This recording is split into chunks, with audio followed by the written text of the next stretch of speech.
ಅರುಣಾದೇವಿಯವರು ಸಾಹಿತ್ಯಾಳ ಬಳಿ ಮದುವೆಯ ವಿಚಾರವಾಗಿ ಮಾತನಾಡಲು ಅವಳ ರೂಮಿಗೆ ಬಂದಾಗ ಅದೇ ಸಮಯಕ್ಕೆ ಸರಿಯಾಗಿ ಸಾಹಿತ್ಯ ರೂಮಿಗೆ ಬಂದಿರುವುದನ್ನು ಖಚಿತಪಡಿಸಿಕೊಂಡ ಅಭಿ ಸಾಹಿತ್ಯಾಳ ಕೋಪ ತಣ್ಣಗಾಗಿರಬಹುದೇ ಎಂದು ತಿಳಿದುಕೊಳ್ಳಲು ಆಫೀಸಿನಲ್ಲಿ ಆ ದಿನದ ಬಗ್ಗೆ ಅಪ್ಡೇಟ್ ಕೇಳುವ ನೆಪದಲ್ಲಿ ಅವಳ ರೂಮಿನ ಕಡೆಗೆ ಹೆಜ್ಜೆ ಹಾಕಿದ. ಒಳಗೆ ಯಾರೋ ಇರುವಂತೆ ಭಾಸವಾಯಿತು ಅವನಿಗೆ. ಅಲ್ಲೇ ನಿಂತ. ಸಾಹಿತ್ಯಾಳಿಗೆ ಅರುಣಾದೇವಿಯವರನ್ನು ನೋಡಿ ಭಯವಾಯಿತು. ಸಾಹಿತ್ಯ, ಈಗ ಬಂದೇನಮ್ಮ ಎಂದು ಮೃದುವಾಗಿ ಅರುಣಾದೇವಿಯವರು ಕೇಳಿದಾಗ ಅವರ ಮಾತಿಗೆ ತಲೆ ಎತ್ತಿ ಅವರನ್ನು ನೋಡಿದಳು. ಇವರು ನನ್ನ ಬಳಿ ಮಾತಾಡಿದ್ದ, ಇಲ್ಲ ಇದು ನನ್ನ ಭ್ರಮೆಯ ಎಂದು ಯೋಚಿಸತೊಡಗಿದಳು ಸಾಹಿತ್ಯ. ಅರೆ ಸಾಹಿತ್ಯ, ನಾನು ನಿನ್ನೆ ಕೇಳಿದ್ದು, ಈಗ ಬಂದ್ಯಾ ಅಂತ. ಮತ್ತದೇ ಮೃದುವಾದ ಧ್ವನಿ. ಹ್ಞೂ ಎಂದು ತಲೆ ಅಲ್ಲಾಡಿಸಿದಳು ಆಕೆ.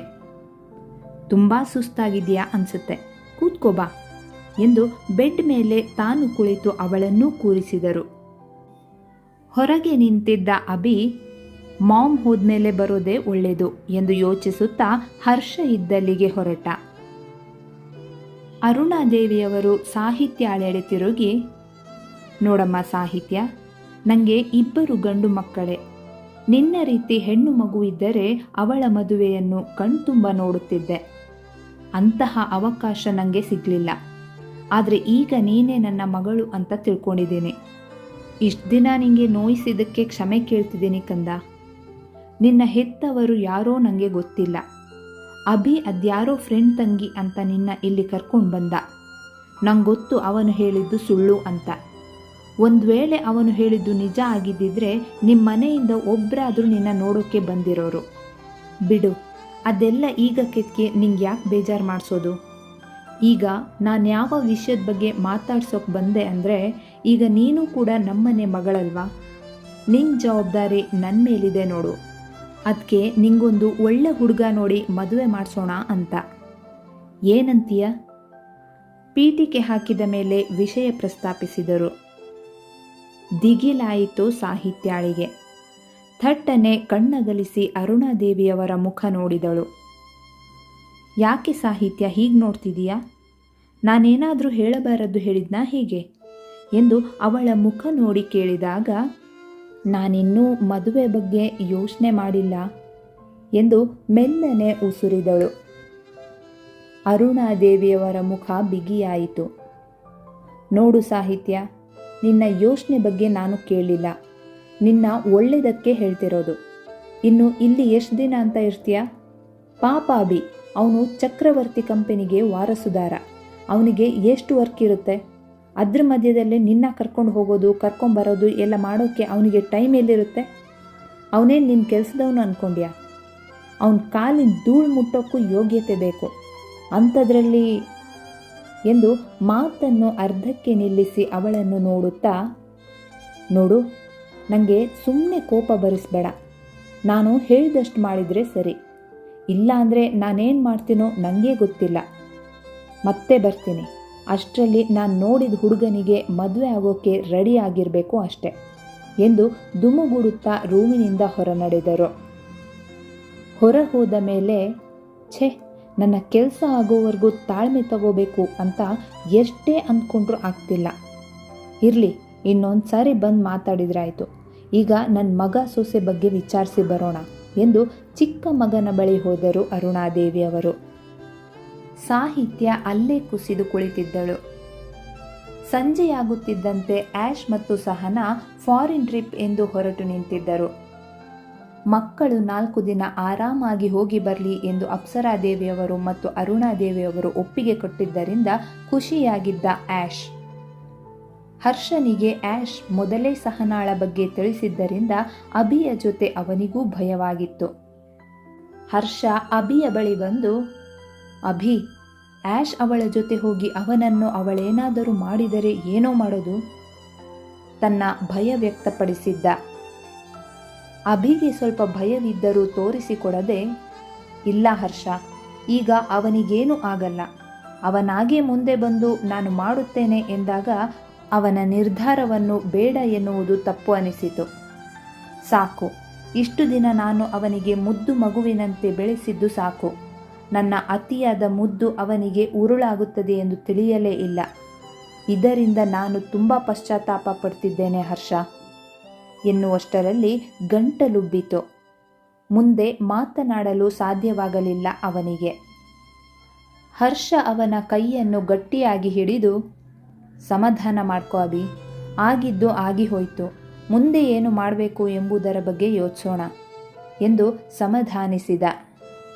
ಆ್ಯಶ್ ಸಾಹಿತ್ಯಾಳ ಬಳಿ ಮಾತನಾಡಿಸಲು ಅವಳ ರೂಮಿಗೆ ಬಂದಾಗ ಅವಳು ನೆಲದ ಮೇಲೆ ಕುಳಿತು ಅಳುತ್ತಿರುವುದನ್ನು ಕಂಡು ಏನು ಮಾಡಬೇಕೆಂದು ತೋಚದೆ ಅವಳ ಬಳಿ ಓಡಿ ಬಂದು ಮಂಡಿಯೂರಿ, ಸಾಹಿತ್ಯ ಅವರೇ, ಏನಾಯಿತು ಎಂದು ಗಾಬರಿಯಿಂದ ಕೇಳಿದ.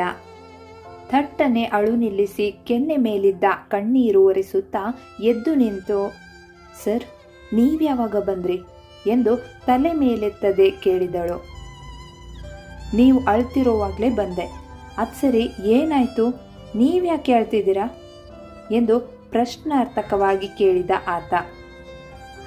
ಅದು ಏನಿಲ್ಲ ಎಂದು ತಡವರಿಸಿ ಹೇಳಿದಳು.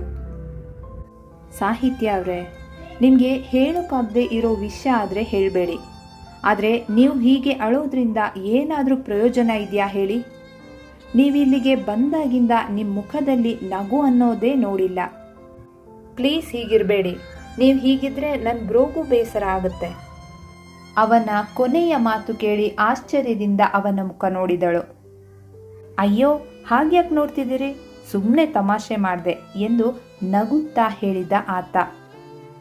ಸರ್, ಸಹನಾ ಎಂದು ಪ್ರಶ್ನಾರ್ಥಕವಾಗಿ ಅವನ ಮುಖ ನೋಡಿದಾಗ, ಓಹೋ, ನಿಮಗೆ ನಿಮ್ಮ ತಂಗಿ ಬಗ್ಗೆ ಟೆನ್ಷನ್ನಾ?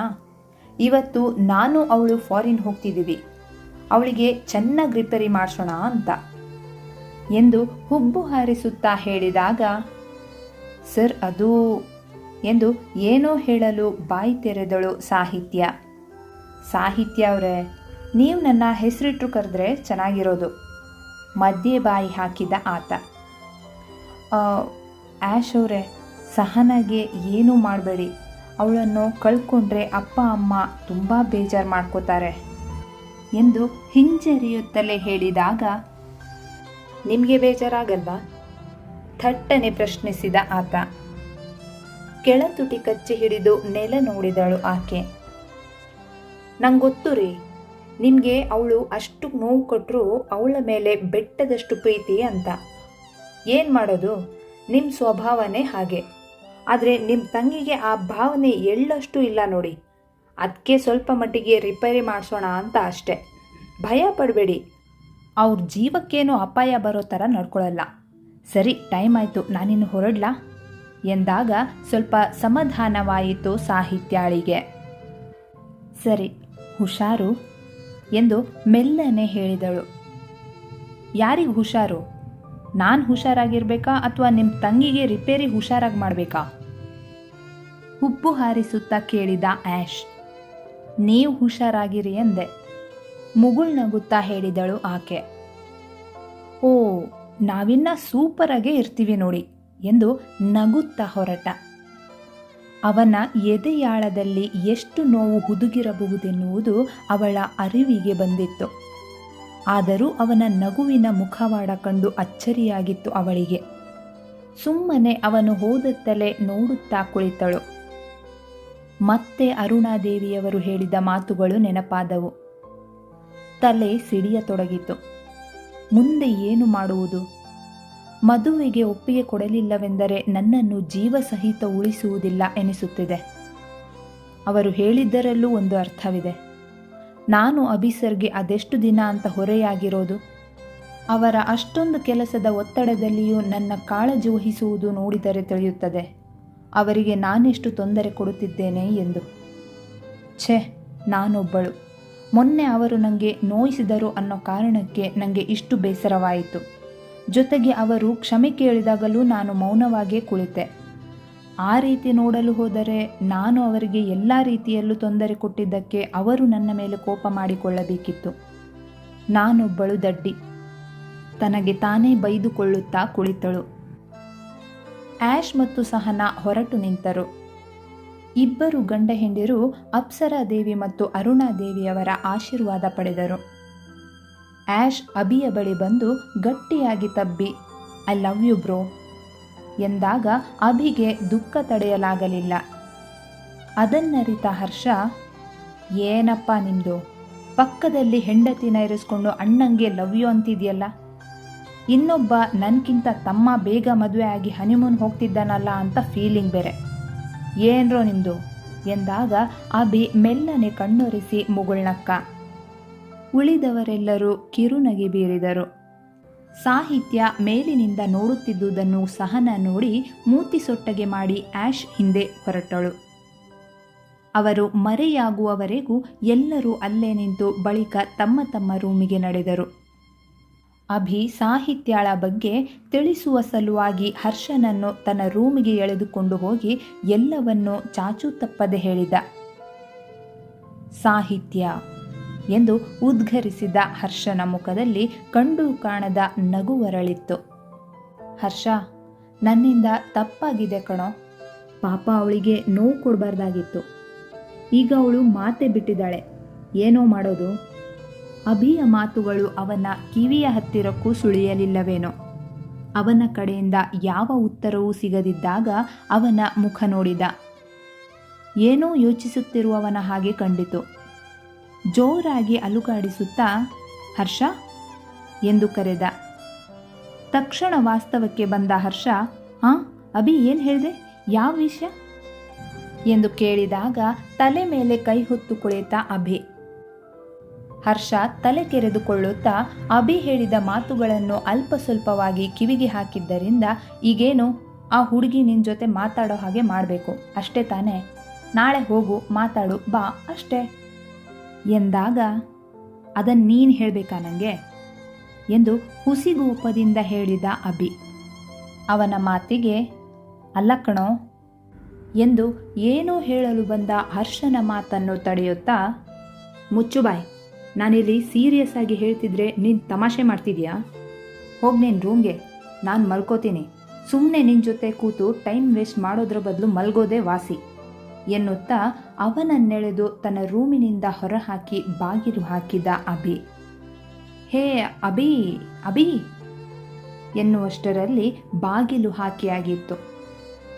ನಾನೊಬ್ಬ ಅವಳನ್ನು ನೆನ್ಪು ಮಾಡಿಕೊಂಡ್ರೆ ಸಾಕು, ತಗ್ಲಾಕೊಳ್ತಾನೆ ಇರ್ತೀನಿ, ಥೂ ನನ್ನ ಎಂದು ಬೈದುಕೊಳ್ಳುತ್ತಾ ನಡೆದವನಿಗೆ ಪಕ್ಕದ ರೂಮಿನಲ್ಲಿ ಲೈಟ್ ಉರಿಯುತ್ತಿದ್ದುದು ಕಂಡು, ಅರೆ ಈ ಗೆಸ್ಟ್ ರೂಮಲ್ಲಿ ಯಾರು ಲೈಟ್ ಆನ್ ಮಾಡಿ ಹೋಗಿದ್ದು ಎಂದು ಯೋಚಿಸಿ ಬಾಗಿಲು ತೆರೆಯಲು ಹೋದವನಿಗೆ ಒಳಗಡೆಯಿಂದ ಚಿಲಕ ಹಾಕಿದ್ದು ಕಂಡು, ಯಾರಿದ್ದೀರ ಒಳಗಡೆ, ಹಲೋ ಎಂದು ಕೂಗಿದ.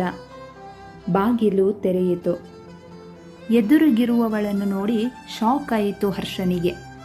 ನೀನಾ? ಕಣ್ಣು ಬಾಯಿ ಅಗಲಿಸಿ ಕೇಳಿದ. ಸಾಹಿತ್ಯ ಆಶ್ಚರ್ಯದಿಂದ ಅವನ ಮುಖ ನೋಡಿದಳು. ಹೇಯ್, ನೀನು ಯಾಕೆ ಇಲ್ಲಿಗೆ ಬಂದೆ? ಮತ್ತದೇ ಆಶ್ಚರ್ಯದಿಂದ ಕೇಳಿದ ಹರ್ಷ. ಸಾಹಿತ್ಯ ಅವನನ್ನೇ ನೋಡುತ್ತಾ, ನೀವ್ಯಾರು ಎಂದು ಪ್ರಶ್ನಾರ್ಥಕವಾಗಿ ಕೇಳಿದಳು. ಲೇ, ಡವ್ ಕಚ್ಬೇಡ್ವೆ, ನನ್ನಿಂದ ತಪ್ಪಿಸ್ಕೋಬೇಕಂತ ಈ ಡ್ರಾಮಾ ಬೇರೆ ಮಾಡ್ತಿದೀಯಾ? ಕಣ್ಣು ಕಿರಿದು ಮಾಡಿ ಕೇಳಿದ ಹರ್ಷ. ನೋಡಿ, ನೀವ್ಯಾರು ಅಂತ ಹೇಳಿದರೆ ಸರಿ, ಇಲ್ಲಾಂದರೆ ದಯವಿಟ್ಟು ಹೋಗಿ ಪ್ಲೀಸ್. ಅವಳ ಧ್ವನಿ ಮೃದುವಾಗಿ ಕೇಳಿಸಿತು ಅವನಿಗೆ. ಆಶ್ಚರ್ಯವಾಯಿತು. ನೀವು ಸಾಹಿತ್ಯನೇ ಅಲ್ವಾ? ಅನುಮಾನದಿಂದ ಕೇಳಿದ. ಹೌದು ಎಂದು ತಲೆ ಅಲ್ಲಾಡಿಸಿದಳು ಆಕೆ. ಮತ್ತೆ ಹೇಗೆ? ಮತ್ತದೇ ಆಶ್ಚರ್ಯ ಅವನಿಗೆ. ಸಾಹಿತ್ಯಳಿಗೆ ಅವನ ಮಾತು ಅರ್ಥವಾಗಲಿಲ್ಲ. ನೀವೇನು ಹೇಳ್ತಿದ್ದೀರಾ ಅಂತ ಅರ್ಥ ಆಗ್ತಿಲ್ಲ ನನಗೆ ಎಂದು ಕೇಳಿದಾಗ ತಲೆ ಕೆರೆದುಕೊಂಡ ಹರ್ಷ. ಮತ್ತೆ ಕಣ್ಣುಜ್ಜಿ ಅವಳನ್ನು ನೋಡಿದ. ವ್ಯತ್ಯಾಸ ಏನೂ ಇಲ್ಲ, ಆದರೆ ಇಷ್ಟೊಂದು ಸಾಫ್ಟ್ ಹೇಗೆ? ತಲೆ ಓಡಲಿಲ್ಲ ಅವನಿಗೆ. ಯೋಚಿಸುತ್ತಲೇ ತನ್ನ ರೂಮಿಗೆ ನಡೆದ. ಸಾಹಿತ್ಯ ಮೌನವಾಗಿ ಬಾಗಿಲು ಹಾಕುವಷ್ಟರಲ್ಲಿ ಅರುಣಾದೇವಿಯವರು ಮತ್ತೆ ಪ್ರತ್ಯಕ್ಷವಾಗಿದ್ದರು. ಹೇಗಾದರೂ ಮಾಡಿ ಮದುವೆಗೆ ಒಪ್ಪಿಸಬೇಕಲ್ಲ. ಎರಡೆಜ್ಜೆ ಹಿಂದೆ ಸರಿದಳು ಸಾಹಿತ್ಯ. ಸಾಹಿತ್ಯ, ಮಲ್ಕೋತಿದ್ಯೇನಮ್ಮ? ಸಾರಿ, ತೊಂದರೆ ಕೊಡ್ತಿರೋದಕ್ಕೆ. ಅವರ ಧ್ವನಿ ತಗ್ಗಿತ್ತು. ಆಶ್ಚರ್ಯ ಸಾಹಿತ್ಯಾಳಿಗೆ. ಅರುಣ ಅಮ್ಮ ನನ್ನ ಬಳಿ ಇಷ್ಟು ಚೆನ್ನಾಗಿ ಮಾತನಾಡುತ್ತಿರುವುದಾ ಎಂದು ಯೋಚಿಸುತ್ತಾ ತಲೆ ಎತ್ತಿ ಅವರ ಮುಖ ನೋಡಿದಳು. ಸಾಹಿತ್ಯ, ಯಾಕೆ ನನ್ನ ಜೊತೆ ಕೋಪನಾ? ಆಗಲೇ ಹಾಗೆ ಮಾತಾಡಿದ್ದಕ್ಕೆ ಸಾರಿ ಕೇಳ್ತೀನಿ ಮಗಳೇ, ಆದರೆ ಇನ್ನು ಮುಂದೆ ಹಾಗಾಗಲ್ಲ ಎಂದು ಬೆಡ್ ಮೇಲೆ ಸಾಹಿತ್ಯಳನ್ನು ಕೂರಿಸಿ ಅವರೂ ಕುಳಿತು, ಸಾಹಿತ್ಯ, ನನಗೊಂದು ಆಸೆ ಇದೆ, ಅದನ್ನು ನೀನು ಈಡೇರಿಸಬೇಕು ಎಂದು ಅವಳ ಮುಖ ನೋಡಿದರು. ಅವಳಿಗೆ ಗೊತ್ತು ಮತ್ತೆ ಇವರು ಮದುವೆ ವಿಷಯ ಮಾತನಾಡಲು ಬಂದಿರುವರೆಂದು. ಆದರೂ ಮೌನವಾಗಿ ಕೇಳಿಸಿಕೊಳ್ಳುತ್ತಿದ್ದಳು. ನನಗೆ 2 ಗಂಡ್ಮಕ್ಳು ನೋಡು. ಹೆಣ್ಮಗಳು ಇದ್ದಿದ್ರೆ ಅವಳಿಗೆ ಧಾರೆ ಎರೆದು ನನ್ನ ಆಸೆ ಪೂರೈಸಿಕೊಳ್ಳುತ್ತಿದ್ದೆ. ಆದರೆ ಆ ಅದೃಷ್ಟ ನನಗಿಲ್ಲ ಅಂದ್ಕೊಂಡಿದ್ದೆ. ಈಗ ನೀನು ಬಂದಿದೆಯಲ್ಲ, ಇನ್ನು ಆ ಆಸೆ ಈಡೇರಿದ ಹಾಗೇನೆ. ಅಂದರೆ ನೀನು ಮದುವೆ ಆಗಬೇಕು ಸಾಹಿತ್ಯ. ನಾನಾಗಲೇ ಹುಡುಗ ನೋಡಾಗಿದೆ. ಹುಡುಗ ಒಳ್ಳೆಯವನೇ, ನಿನ್ನ ಚೆನ್ನಾಗಿ ನೋಡ್ಕೋತಾನೆ. ಆಗಲೇ ಈ ವಿಷಯ ನಿನಗೆ ಹೇಳಿದ್ದೆ. ಪದೇ ಪದೇ ಹೇಳಿದರೆ ಚೆನ್ನಾಗಿರಲ್ಲ ಅಂತ ನಂಗೆ ಗೊತ್ತು. ಆದರೂ ಎನ್ನುತ್ತಾ ಸಾಹಿತ್ಯಾಳ ಮುಖ ನೋಡಿದರು. ಅವರನ್ನೇ ದಯಾನೀಯವಾಗಿ ನೋಡುತ್ತಿದ್ದಳು ಸಾಹಿತ್ಯ. ಯಾಕೆ ಸಾಹಿತ್ಯ, ಏನು ಮಾತಾಡ್ತಾನೇ ಇಲ್ಲ ಎಂದು ಪ್ರಶ್ನಾರ್ಥಕವಾಗಿ ಕೇಳಿದಾಗ, ಅದು ನನಗೆ ಇಷ್ಟು ಬೇಗ ಮದುವೆ ಎಂದು ರಾಗ ಎಳೆದಳು ಆಕೆ. ಬೇಡ ಅಂದರೆ ಚೆನ್ನಾಗಿರಲ್ಲ ಸಾಹಿತ್ಯ. ಅವರ ಧ್ವನಿ ಸ್ವಲ್ಪ ಜೋರಾಗಿಯೇ ಇತ್ತು. ಸಾಹಿತ್ಯ ಮೌನವಾಗಿಯೇ ಕುಳಿತಿದ್ದಳು. ನೋಡು, ನೀನು ನನ್ನ ಮಾತು ಕೇಳಲೇಬೇಕು. ನನ್ನ ಮಗ ಎಷ್ಟು ದೊಡ್ಡ ಬಿಸ್ನೆಸ್ ಮ್ಯಾನ್ ಅಂತ ನಿನಗೆ ಗೊತ್ತಾ? ನೋಡು, ನಿನ್ನಿಂದ ಅವನಿಗೆ ತುಂಬ ತೊಂದರೆ ಆಗ್ತಿದೆ. ಅಷ್ಟು ದೊಡ್ಡ ಬಿಸ್ನೆಸ್ ಮ್ಯಾನ್ ನಿನ್ನ ಜೊತೆ ಸಮಯ ಕಳಿಬೇಕು ಅಂದರೆ ಅದಕ್ಕೆ ಅರ್ಥ ಇರಲ್ಲ. ನೋಡೋರ ಕಣ್ಣಿಗೂ ಅದು ಚೆನ್ನಾಗಿ ಕಾಣಿಸಲ್ಲ. ಈಗಲೇ ಹೇಳ್ತಿದ್ದೀನಿ, ಅವನಿಗೆ ತೊಂದರೆ ಕೊಡೋದನ್ನು ಬಿಟ್ಟು ನಾನು ಹೇಳ್ದಾಗ ಮಾಡಿದರೆ ಸರಿ. ಇಲ್ಲ ಅಂದರೆ ನೀನು ಬದುಕಿರಲ್ಲ.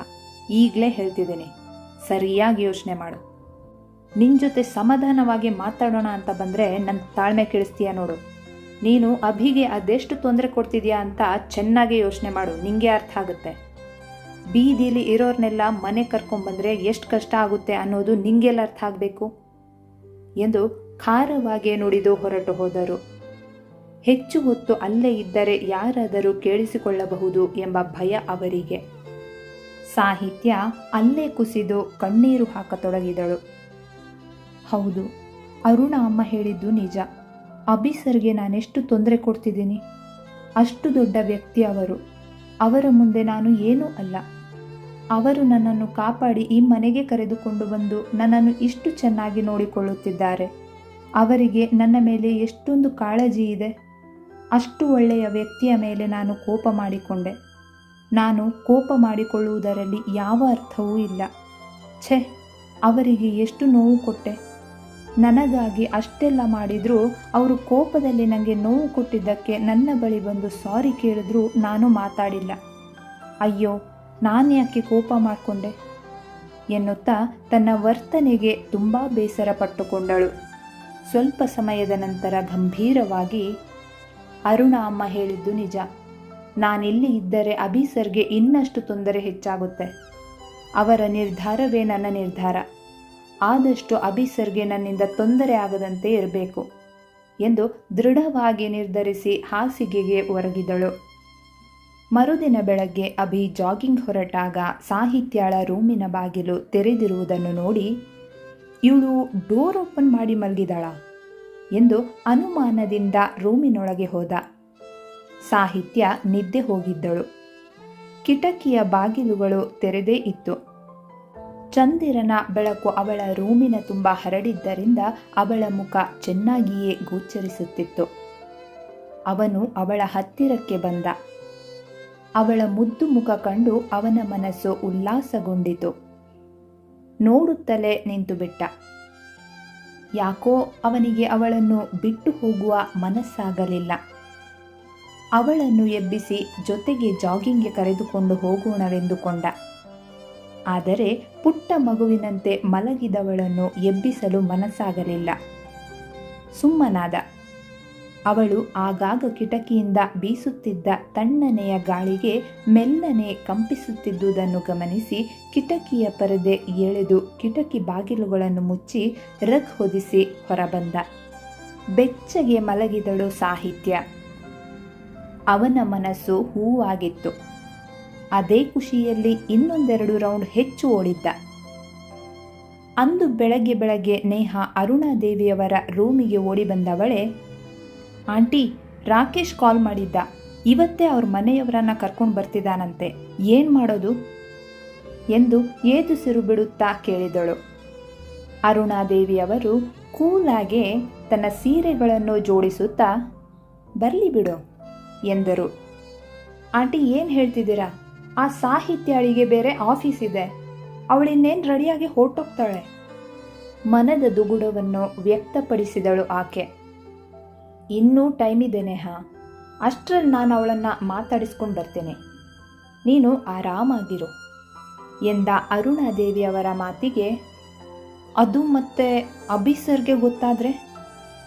ಪ್ರಶ್ನಾರ್ಥಕವಾಗಿ ಅರುಣಾದೇವಿಯವರ ಮುಖ ನೋಡಿದಾಗ, ಅವಳು ಮದುವೆ ಆಗಬೇಕಾದ್ರೆ ಗೊತ್ತಾಗಲೇಬೇಕಲ್ವಾ? ಅದ್ರ ಬದಲು ಈಗಲೇ ಗೊತ್ತಾಗಲಿ ಬಿಡು ಶಾಂತವಾಗಿಯೇ ಉತ್ತರಿಸಿದರು. ಉಫ್, ಏನೋ ಆಂಟಿ, ಎಲ್ಲ ನಿಮ್ಮ ಮೇಲೆ ಬಿಟ್ಟಿದ್ದೀನಿ, ನೀವೇ ನೋಡ್ಕೋಬೇಕು ಎಂದವಳ ಮಾತಿಗೆ, ಹೋಗು, ಆಫೀಸಿಗೆ ಲೇಟ್ ಆಗುತ್ತೆ, ಫ್ರೆಶ್ ಆಗಿ ರೆಡಿಯಾಗು. ಹುಡುಗನ ಕಡೆಯವರು ಬಂದರೆ ನಾನು ನೋಡ್ಕೋತೀನಿ. ಅಂದಹಾಗೆ ಸಾಹಿತ್ಯ ಇವತ್ತು ಆಫೀಸಿಗೆ ಬರಲ್ಲ ಎಂದು ರೂಮಿನಿಂದ ನೇರವಾಗಿ ಸಾಹಿತ್ಯಾಳ ರೂಮಿಗೆ ನಡೆದರು ಅರುಣಾದೇವಿಯವರು. ಅವರು ಹೋದತ್ತಲೇ ನೋಡುತ್ತಿದ್ದ ನೇಹ ವ್ಯಂಗ್ಯವಾಗಿ ನಗುತ್ತಾ ತನ್ನ ರೂಮಿನತ್ತ ನಡೆದಳು. ಸಾಹಿತ್ಯ ಕರೆದರು ಅರುಣಾದೇವಿಯವರು. ಆಗ ತಾನೇ ಫ್ರೆಶ್ ಆಗಿ ಬಂದ ಸಾಹಿತ್ಯ ಅರುಣಾದೇವಿಯವರ ಧ್ವನಿಗೆ ಸರಕ್ಕನೆ ತಿರುಗಿದಳು. ಇವತ್ತು ಗಂಡಿನ ಕಡೆಯವರು ಬರ್ತಾರಂತೆ. ನೀನಿವತ್ತು ಆಫೀಸಿಗೆ ರಜಾ ಹಾಕು ಆಯ್ತಾ? ಅವರ ಮಾತಿಗೆ, ಯಾವ ಗಂಡಿನ ಕಡೆಯವರು, ಯಾಕೆ ಬರ್ತಾರೆ ಎಂದು ಬಾಗಿಲ ಬಳಿಯಿಂದ ಬಂದ ಧ್ವನಿಗೆ ಇಬ್ಬರು ಬಾಗಿಲೆಡೆ ನೋಡಿದರು. ಅಲ್ಲಿ ನಿಂತಿದ್ದ ಅಭಿ. ಓ ಅಭಿ, ನೀನು ಬಂದಿದ್ದು ಒಳ್ಳೆಯದೇ ಆಯಿತು ನೋಡು. ನಾನು ಸಾಹಿತ್ಯಗೆ ಒಬ್ಬ ಹುಡುಗನ್ನ ಹುಡುಕಿದ್ದೀನಿ. ಸಾಫ್ಟ್ವೇರ್ ಇಂಜಿನಿಯರ್ ಅಂತೆ. ಅವನಿಗೆ ನಮ್ಮ ಸಾಹಿತ್ಯ ತುಂಬ ಇಷ್ಟ ಆಗಿದ್ದಾಳಂತೆ. ಇವತ್ತು ಅವ್ರ ಮನೆಗೆ ಬರ್ತೀನಿ ಅಂದಿದ್ದಾರೆ. ಅದಕ್ಕೆ ಸಾಹಿತ್ಯಾಳಿಗೆ ಆಫೀಸ್ ಹೋಗಬೇಡ ಅಂತ ಹೇಳೋಕೆ ಬಂದೆ ಕಣೋ ಎಂದು ಅರುಣಾದೇವಿಯವರು ನಗುತ್ತಾ ಮಗನ ಮುಖ ನೋಡುತ್ತಾ ಹೇಳಿದರು.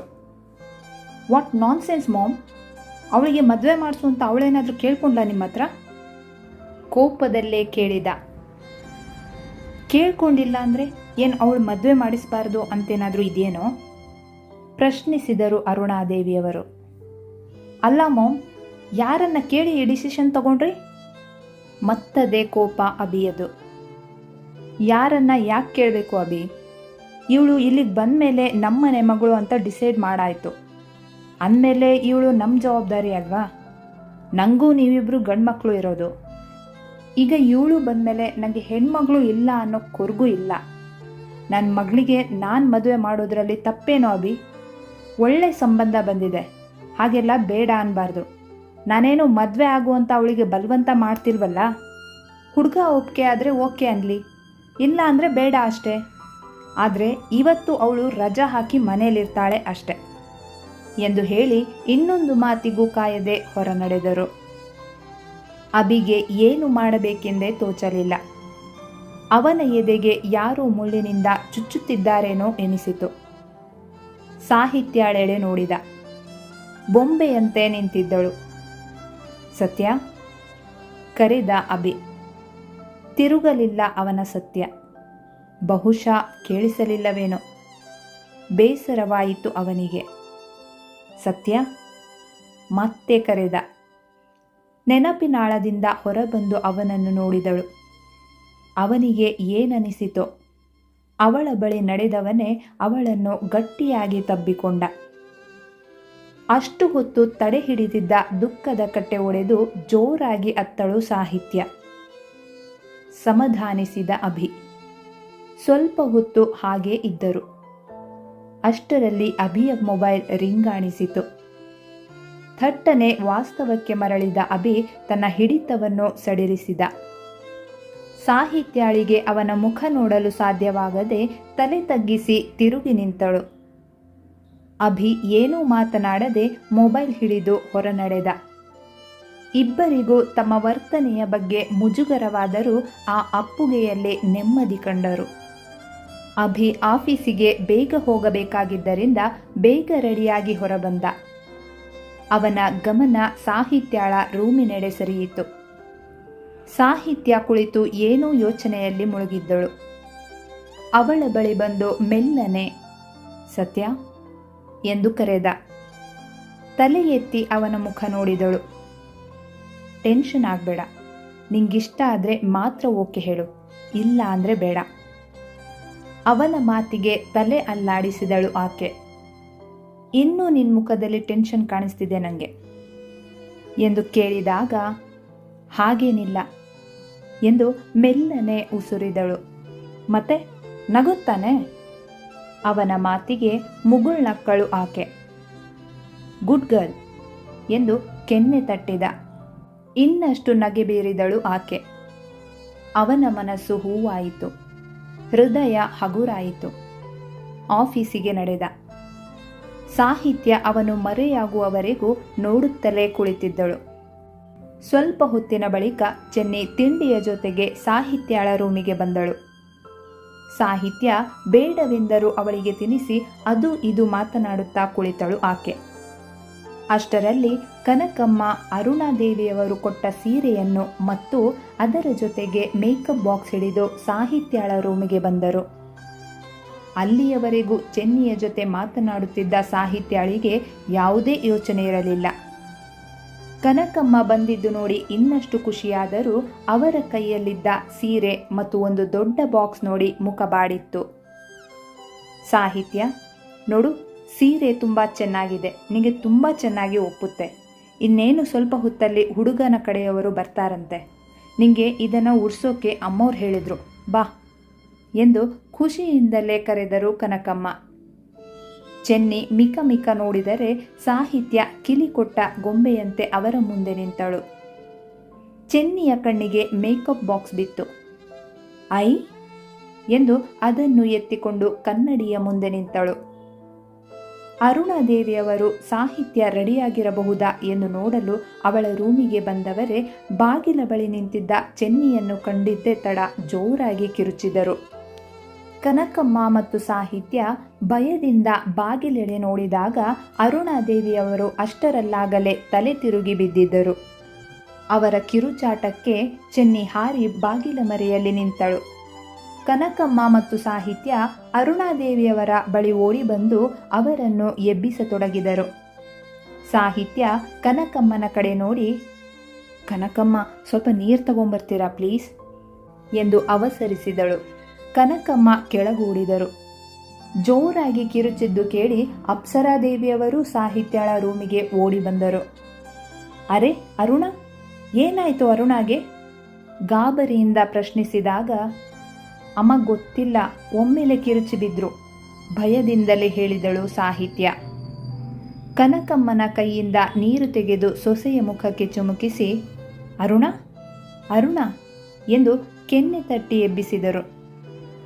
ಮೆಲ್ಲನೆ ಕಣ್ಣು ತೆರೆದು ಸುತ್ತಲೂ ನೋಡಿದ ಅರುಣಾದೇವಿಯವರು ಎದುರಿಗೆ ಕನಕಮ್ಮ, ಸಾಹಿತ್ಯ, ಅಪ್ಸರಾದೇವಿಯವರು ಬಿಟ್ಟರೆ ಬೇರೆ ಏನೂ ಕಾಣಿಸಲಿಲ್ಲ. ಅದು ಇಲ್ಲಿ ದೆವ್ವ ನೋಡಿದೆ ಎಂದು ತೊದಲುತ್ತಾ ಸುತ್ತಲೂ ನೋಡಿದರು. ಚೆನ್ನಿ ಬಾಗಿಲಂಚಿನಿಂದ ಇಣುಕಿ ನೋಡುತ್ತಿದ್ದಳು.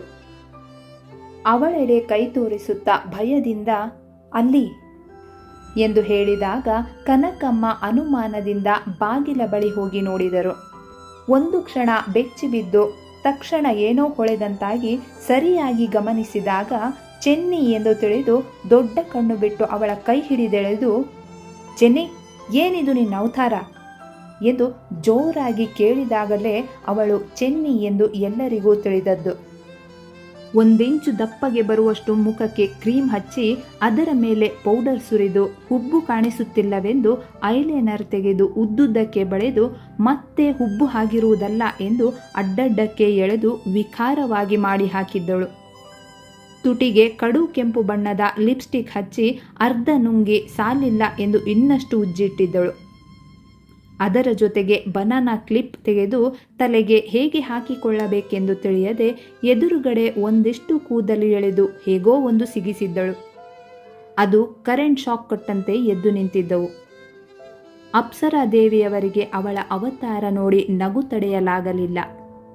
ಅವರು ನಗುವುದನ್ನು ನೋಡಿ ಚೆನ್ನಿಗೆ ಸ್ವಲ್ಪ ಧೈರ್ಯ ಬಂತು.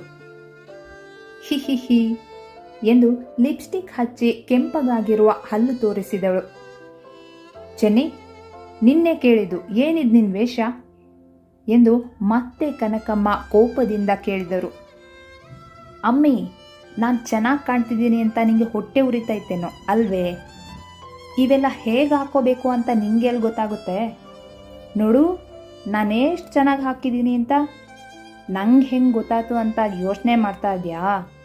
ಇವತ್ತು ಬೆಳಿಗ್ಗೆ ಅದೇ ಬೆಳಿಕಾ ಎಂದು ಮಾತನ್ನು ಅರ್ಧಕ್ಕೆ ನಿಲ್ಲಿಸಿ ಅರುಣಾದೇವಿಯವರ ಕಡೆ ನೋಡಿ, ಈ ಒಮ್ಮನ ಜೊತೆಯಾಗ ಒಬ್ಬಾಕಿ ಇರ್ತಾಳಲ್ಲ, ಆಕಿ ಇವೆಲ್ಲ ಮುಖಕ್ಕೆ ಹಚ್ಕೋತಿತ್ತು.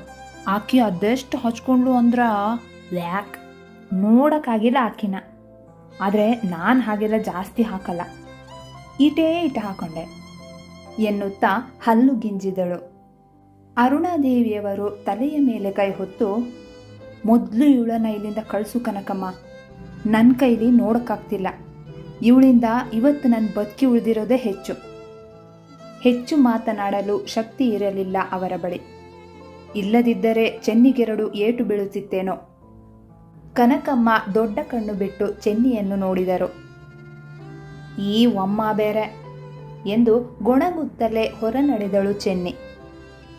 ಅರುಣಾದೇವಿಯವರು ಸ್ವಲ್ಪ ಸುಧಾರಿಸಿಕೊಂಡು ಬೇಗ ರೆಡಿಯಾಗಲು ಹೇಳಿ ಕೆಳಗೋದರು. ಅಪ್ಸರಾ ದೇವಿಯವರಿಗೆ ಯಾಕೋ ಮನಸ್ಸಿಗೆ ಬೇಸರವಾಗಿತ್ತು. ಸಾಹಿತ್ಯ ಅಭಿಯನ್ನು ಮದುವೆಯಾಗುವಳೆಂದು ಯೋಚಿಸಿದ್ದರು. ಆದರೆ ಸೊಸೆ ಅದನ್ನು ತಲೆ ಕೆಳಗೆ ಮಾಡಿದ್ದನ್ನು ನೋಡಿ ಬೇಸರವಾದರೂ ಏನೂ ಹೇಳದೆ ಸುಮ್ಮನಿದ್ದರು. ಅವರಿಗೆ ನೇಹ ಆ ಮನೆಯ ಸೊಸೆಯಾಗುವುದು ಒಂದು ಚೂರು ಇಷ್ಟವಿರಲಿಲ್ಲ. ಆದರೆ ಸೊಸೆಗೆ ಎದುರಾಡರು. ಸಾಹಿತ್ಯ ರೆಡಿಯಾದಳು. ಗಂಡಿನ ಕಡೆಯವರು ಬಂದಾಯಿತು. ಅರುಣಾದೇವಿಯವರು ಆದರದಿಂದ ಅವರನ್ನು ಸ್ವಾಗತಿಸಿ ಸಾಹಿತ್ಯಾಳ ಕೈಯಲ್ಲಿ ಕಾಫಿ ಕೊಟ್ಟು ಆಯಿತು. ರಾಕೇಶ್ ಮಾತ್ರ ಸಾಹಿತ್ಯಾಳನ್ನು ನೋಡುವುದರಲ್ಲೇ ಮುಳುಗಿ ಹೋಗಿದ್ದ. ನಮಗೆ ಹುಡುಗಿ ತುಂಬ ಹಿಡಿಸಿದ್ದಾಳೆ, ಮದುವೆ ಖರ್ಚು ಎಲ್ಲ ನಾವೇ ನೋಡುತ್ತೇವೆ, ನಮಗೆ ಹುಡುಗಿ ಮಾತ್ರ ಕೊಟ್ಟರೆ ಸಾಕು ಎಂದು ರಾಕೇಶ್ನ ಅಮ್ಮ ನಗುತ್ತಾ ಹೇಳಿದರು. ಅರುಣಾದೇವಿಯವರಿಗೆ ಹಾಲು ಕುಡಿದಷ್ಟು ಖುಷಿಯಾಗಿತ್ತು. ಸಾಹಿತ್ಯ, ನಿನ್ನ ಅದೃಷ್ಟ ನೋಡು ಹೇಗಿದೆ ಅಂತ. ಇಷ್ಟು ಒಳ್ಳೆ ಹುಡುಗ ನಿಂಗೆಲ್ಲಿ ಸಿಗ್ತಾನೆ ಹೇಳು? ಹುಡುಗ ಕೂಡ ಲಕ್ಷಣವಾಗಿದ್ದಾನೆ, ಹೇಳಿ ಮಾಡಿಸಿದ ಜೋಡಿ ಎಂದು ಸಾಹಿತ್ಯಾಳ ಮುಖ ನೋಡಿ ಹೇಳಿದರು ಅರುಣಾದೇವಿಯವರು. ಇತ್ತ ಆಫೀಸಿಗೆ ಹೋದ ಅಭಿಗೆ ಆಗಾಗ ಸಾಹಿತ್ಯ ನೆನಪಾದರೂ ಕೆಲಸದ ಒತ್ತಡದಿಂದ ಅವಳ ಬಗ್ಗೆ ಹೆಚ್ಚು ಗಮನ ಹರಿಸಲು ಸಾಧ್ಯವಾಗಲಿಲ್ಲ. ಆದರೆ ನೇಹ ಬಿಡುವಾದಾಗಲೆಲ್ಲ ಅರುಣಾದೇವಿಯವರಿಂದ ವಿಷಯ ತಿಳಿದುಕೊಳ್ಳುತ್ತಿದ್ದಳು. ಹರ್ಷ ಸಾಹಿತ್ಯಾಳ ಬಗ್ಗೆ ಅಭಿಯ ಬಳಿ ಮಾತನಾಡಬೇಕೆಂದುಕೊಂಡಿದ್ದ. ಆದರೆ ಅವನ ಕೆಲಸದ ಒತ್ತಡದಲ್ಲಿ ತೊಂದರೆ ಕೊಡುವುದು ಬೇಡವೆಂದು ಸುಮ್ಮನಾಗಿ ಬಿಟ್ಟಿದ್ದ. ಇನ್ನು ಸಾಹಿತ್ಯ ಮದುವೆಗೆ ಒಪ್ಪಿಗೆ ಸೂಚಿಸಿದ್ದಳು. ಅವಳು ಒಪ್ಪಿದ್ದು ಕೇಳಿ ರಾಕೇಶ್ ಬಹಳ ಖುಷಿಯಾಗಿದ್ದ. ಇನ್ನು ಅರುಣಾದೇವಿಯವರಿಗಂತೂ ನೆಮ್ಮದಿಯ ವಾತಾವರಣ. ರಾತ್ರಿ ಅಭಿ ಮತ್ತು ಹರ್ಷ ಜೊತೆಯಾಗಿ ಬಂದಾಗ ಹಾಲ್ನಲ್ಲಿ ಅರುಣಾದೇವಿಯವರು ನೇಹ ಮತ್ತು ಸಾಹಿತ್ಯಾಳನ್ನು ಪಕ್ಕದಲ್ಲಿ ಕೂರಿಸಿ ನಗು ನಗುತ್ತಾ ಮಾತನಾಡುತ್ತಿದ್ದರು. ಅಭಿಗೆ ಅನುಮಾನ ಕಾಡಲು ಶುರುವಾಗಿತ್ತು. ಅದನ್ನು ಬಗೆಹರಿಸಿಕೊಳ್ಳಲು ಅವರಿದ್ದೆಡೆ ಬಂದವನೇ, ಮತ್ತೆ ಮಾವ್, ಹುಡುಗನ ಕಡೆಯವರು ಬಂದಿದ್ರಾ? ಹೇಗಿದ್ದಾನೆ ಹುಡುಗ? ನಮ್ಮ ಸತ್ಯ ಒಪ್ಕೊಂಡ್ಲಾ ಎನ್ನುತ್ತಾ ಸಾಹಿತ್ಯಾಳೆಡೆ ನೋಡಿದ. ಅವನ ನೋಟ ಎದುರಿಸಲಾಗಲಿಲ್ಲ ಅವಳಿಗೆ. ತಲೆ ತಗ್ಗಿಸಿ ಕುಳಿತಳು. ಹಾಂ ಅಭಿ, ಹುಡುಗ ತುಂಬ ಚೆನ್ನಾಗಿದ್ದಾನೆ. ಇವರಿಬ್ಬರದು ಹೇಳಿ ಮಾಡಿಸಿದ ಜೋಡಿ. ಮದುವೆ ಖರ್ಚೆಲ್ಲ ಅವರೇ ನೋಡ್ಕೋತಾರಂತೆ. ನಿಜವಾಗ್ಲೂ ನಮ್ಮ ಸಾಹಿತ್ಯ ಇಷ್ಟು ಒಳ್ಳೆ ಹುಡುಗನ ಪಡೆಯೋಕೆ ಪುಣ್ಯ ಮಾಡಿರಬೇಕು. ನಾಳೆ ಜೈಶರ ಬಳಿ ಹೋಗಿ ಒಳ್ಳೆ ದಿನ ನೋಡಿ ಬರ್ತಾರಂತೆ. ಆಮೇಲೆ ಓಲಗು ಊದ್ಸೋದೆ ಎಂದು ನಗುತ್ತಾ ಹೇಳಿದರು ಅರುಣಾದೇವಿಯವರು. ಅಭಿಯ ಎದೆ ಧಸಕ್ಕೆಂದಿತು. ಸಾಹಿತ್ಯಾಳೆಡೆ ನೋಡಿದ. ಅವಳು ನೆಲ ನೋಡುತ್ತಿದ್ದಳು. ಸತ್ಯ, ನಿಂಗೆ ಈ ಮದುವೆ ಒಪ್ಕೆನಾ? ಅವಳನ್ನೇ ದುರುಗುಟ್ಟಿ ಕೇಳಿದ. ಇದೇನಭಿ ಹೀಗೆ ಹೇಳ್ತಿದೀಯಾ? ಅವಳು ಒಪ್ಪಿಗೆ ಕೊಡದೆ ಅವರು ಮದುವೆ ದಿನಾಂಕ ನೋಡ್ತೀನಿ ಅಂತಾರ ಹೇಳು? ಮಧ್ಯೆ ಬಾಯಿ ಹಾಕಿದರು ಅರುಣಾದೇವಿಯವರು. ಮಾಮ್, ನೀವು ಸ್ವಲ್ಪ ಸುಮ್ಮನಿರ್ತೀರಾ? ನಾನು ಅವಳನ್ನು ಕೇಳಿದ್ದು, ನಿಮ್ಮನ್ನಲ್ಲ. ಹಲೋ ಮಿಸ್, ನೀವು ಹೇಳಿ, ನಿಮಗೆ ಈ ಮದುವೆ ಒಪ್ಪಿಗೆ ಇದೆಯಾ? ಗಂಭೀರವಾಗಿತ್ತು ಅವನ ಧ್ವನಿ. ಯಾಕೆ ಸಾಹಿತ್ಯ, ಹೇಳೋಕೆ ನಾಚಿಕೆನಾ? ನೇಹಾ ವ್ಯಂಗ್ಯವಾಗಿ ಕೇಳಿದಳು. ಸತ್ಯ, ಜೋರಾಗಿ ಕರೆದ ಅಭಿ. ಥಟ್ಟನೆ ಅವನ ಮುಖ ನೋಡಿದಳು ಸತ್ಯ. ನಿಂಗೆ ಒಪ್ಪಿಗೆ ಇದೆಯಾ ಇಲ್ವಾ? ಮತ್ತೆ ಕೇಳಿದ ಆತ. ಒಪ್ಪಿಗೆ ಇದೆ, ನೋಟ ಬದಲಿಸಿ ಮೆಲ್ಲನೆ ಹೇಳಿದಳು ಆಕೆ. ಅಭಿ ಹುಬ್ಬು ಮೇಲೇರಿಸಿ ಗುಡ್ ಎಂದು ಹೇಳಿ ಮತ್ತೆ ಅಲ್ಲಿ ನಿಲ್ಲದೆ ರಭಸದಿಂದ ರೂಮಿನೆಡೆಗೆ ಹೆಜ್ಜೆ ಹಾಕಿದ. ಸಾಹಿತ್ಯಾಳಿಗೆ ಮದುವೆ ಎಂದು ತಿಳಿಯುತ್ತಿದ್ದಂತೆ ಹರ್ಷನಿಗೆ ಒಂದು ರೀತಿಯ ಸಂಕಟವಾಗಿತ್ತು.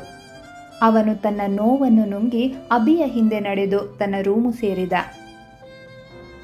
ಮುಂದುವರೆಯುವುದು.